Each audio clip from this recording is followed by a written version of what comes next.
কালকের জন্য আমি হাত জোর করে ক্ষমা চাইছি স্যারজি।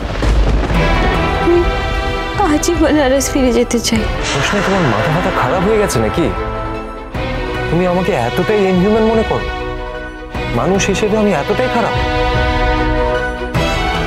তাহলে খুড়িমা দিদির বাড়ি পাঠিয়ে দিন। হ্যাঁ, আমি জানি তোমাকে গরিমা দিদির বাড়ি পাঠিয়ে দিলে তোমার বেনারস যাওয়া খুব সহজ হয়ে যাবে, কারণ আটকানোর জন্য তো আমি থাকবো না। তাই তোমাকে গরিমা দিদির বাড়িতেও আমি পাঠাবো না। কেন? রোশনাই, তোমার মুখ চোখের অবস্থা দেখো, তুমি অসুস্থ। এই অবস্থায় তুমি কোথাও যেতে পারবে না। আমাকে বড় মা বললো তোমার 104-এর উপর জ্বর ছিল। ওর গা হাত পা পুড়ে যাচ্ছে, এখনো জ্বর আছে। তোমাকে ডক্টর দেখাতে হবে রোশনাই। ডক্টর দেখানোর কোনো দরকার নেই, আপনি চিন্তা করবেন না, আমি ঠিক হয়ে যাব। রোশনাই, আমার চিন্তার ব্যাপারটা আমার উপর ছেড়ে দাও। স্যারজি, আমি আপনার কাছে হাত জোড় করছি স্যারজি, আপনি প্লিজ আমার ব্যাপারে আর মাথা ঘামাবেন না, প্লিজ। রোশনাই, তোমাকে এই বাড়িতে আমি নিয়ে এসেছি।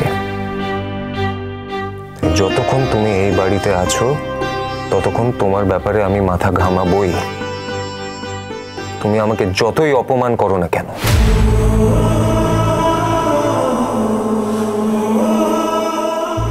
জাহ্নবী দি, আমি আজকে বেশিক্ষণ থাকতে পারবো না, আমার নিজের অনেক কাজ আছে। তুমি প্লিজ রোশনাইকে একটু তাড়াতাড়ি রেডি হতে বলো। সে তো নাকি খুব অসুস্থ। অসুস্থ হলে ডাক্তার দেখানো হবে। আজকে তো ওকে যেতেই হবে আমাদের বাড়িতে। কিছুই না, আমাদের বাড়িতে যেতে হবে বলেও অসুস্থতার নাটক করছে। Where is she? না মা, ও সত্যি খুব অসুস্থ, বিছানা ছেড়ে উঠতেই পারছে না। ওর ওঠার ক্ষমতাই নেই, গায়ে খুব জ্বর, কাল রাত থেকে 104-এর উপর জ্বর। তুমি কি করে নিয়ে যাবে গরিমা ওকে? গরিমা, ওসব কথা বরং থাক, তুমি চলো আমাদের সঙ্গে ব্রেকফাস্ট করে নাও। নো আন্টি, আমার ইন্টারমিটেন্ট ফাস্টিং চলছে, আমি খেতে পারবো না। তোমরা ব্রেকফাস্ট করো, আমি যাচ্ছি ওপরে। আরে না না, তুমি কেন যাবে?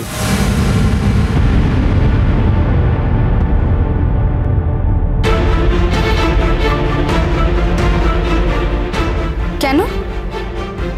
আমি কি রোশনাইয়ের ঘরে যেতে পারি না?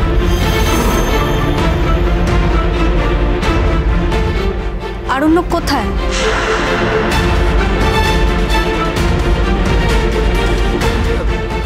আরণ্যক ও বোধহয়, ও মনে হয় এখনো উপরেই আছে।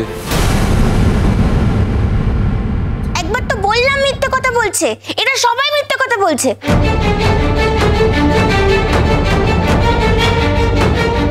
আরে বাবা, ছোট্টা ভাই রোশনাইয়ের ঘরে আছে, কেন তখন বললো না যাওয়ার সময় যে ও রোশনাইয়ের ঘরে যাচ্ছে? কি বলেনি নাকি? হ্যাঁ,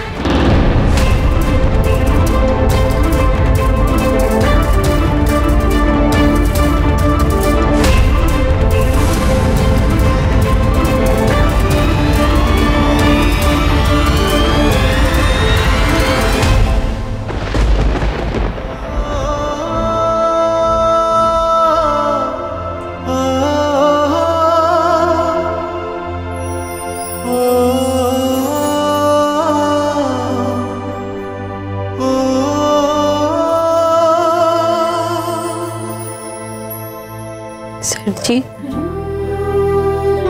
আপনি আমার উপর রেগে আছেন তাই না? আপনি ভেবে দেখুন না, আমি কি আপনাকে অপমান করতে পারি? কোথায় আপনি আর কোথায় আমি? আপনি আমার মালিক আর আমি এবারে কাজের লোক।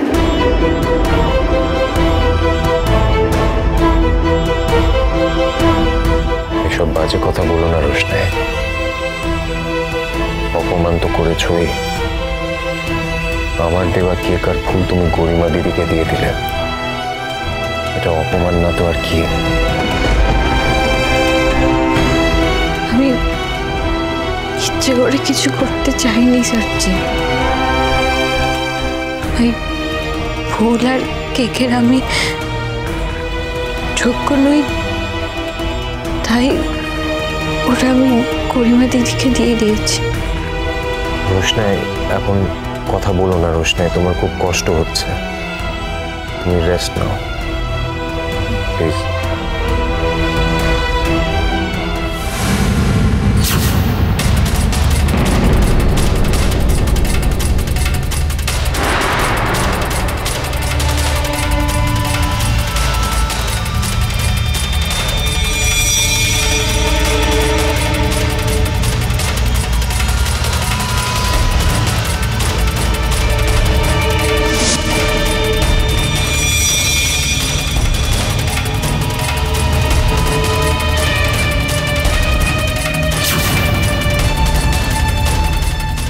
আরণ্যক,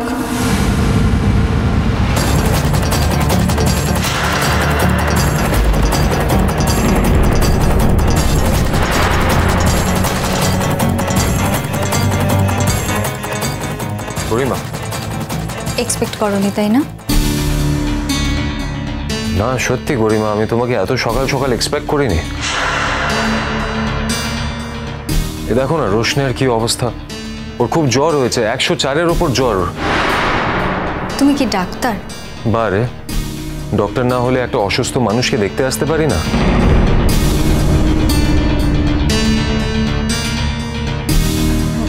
গরিমা দিদি, আমি এক্ষুনি তৈরি হয়ে নিচ্ছি।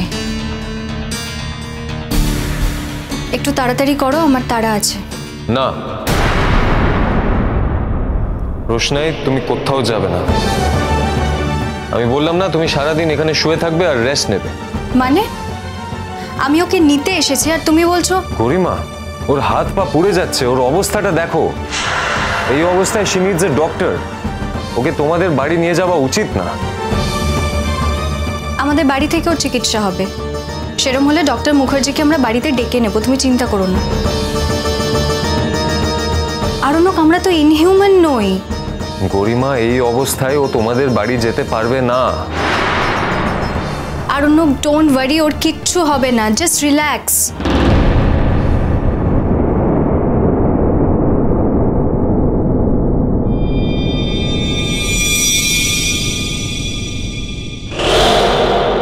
রোশনাই,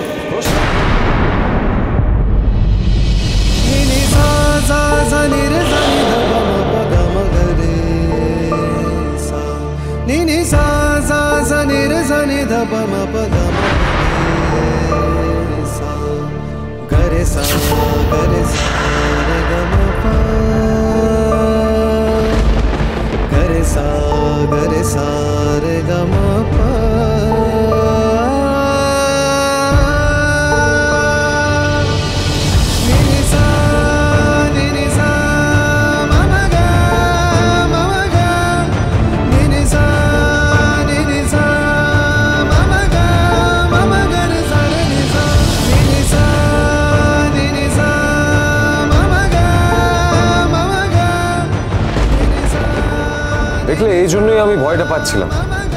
আমি জানতাম এরকম হবে। বারবার বলছি উঠবে না উঠবে না, কথা শোনো না। না, এবার চুপচাপ শুয়ে পড়বে তুমি। চলো চলো।